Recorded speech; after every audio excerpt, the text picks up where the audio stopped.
Israel faz 77 anos e no centro da sua história há uma palavra que gera sempre muito debate: sionismo. Nesta nossa análise, vamos mergulhar numa fonte específica para tentar perceber como é que ela define e defende este conceito, para percebermos a sua perspectiva.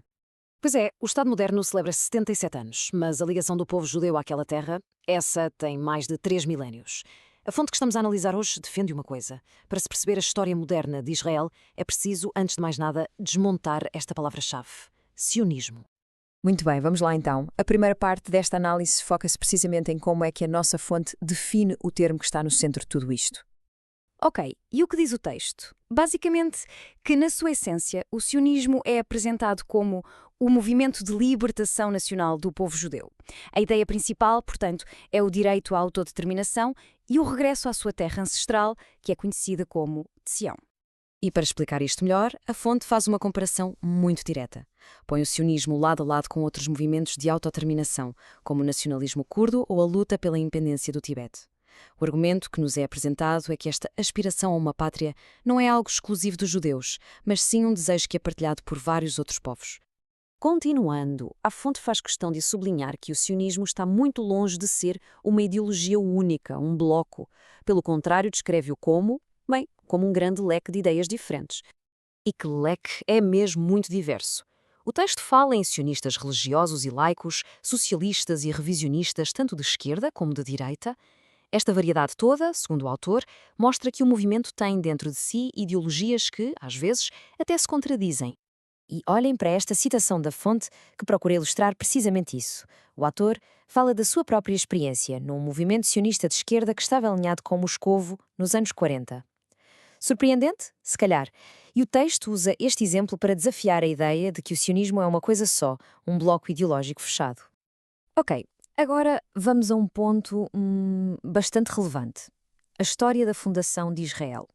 A fonte aqui apresenta uma narrativa que, se calhar, vai contra algumas das ideias mais comuns sobre o que realmente aconteceu em 1948. O ponto central aqui, de acordo com o texto, é que a criação de Israel não foi um projeto do imperialismo ocidental.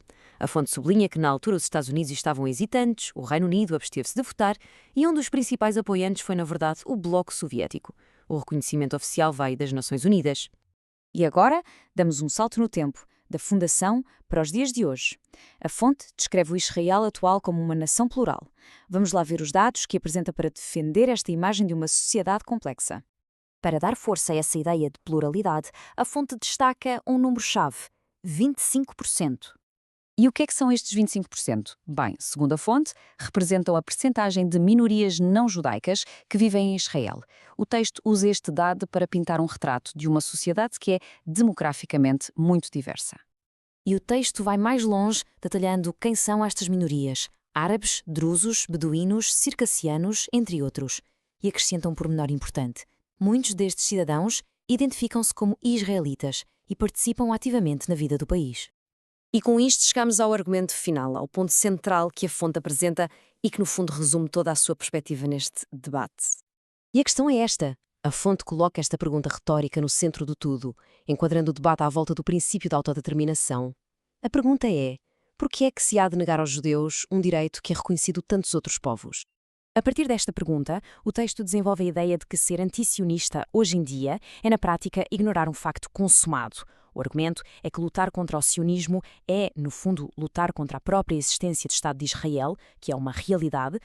E esta ideia, segundo o que lemos, ganha ainda mais força no contexto atual.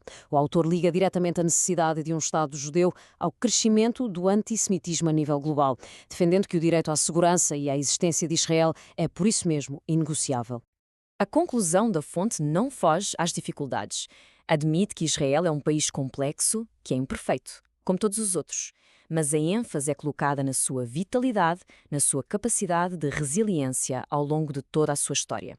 E termina com esta declaração final e categórica: Israel vive. É uma mensagem que tenta encapsular a perspectiva da fonte, uma perspectiva de celebração e de resistência. E assim fica a análise aos argumentos que foram apresentados.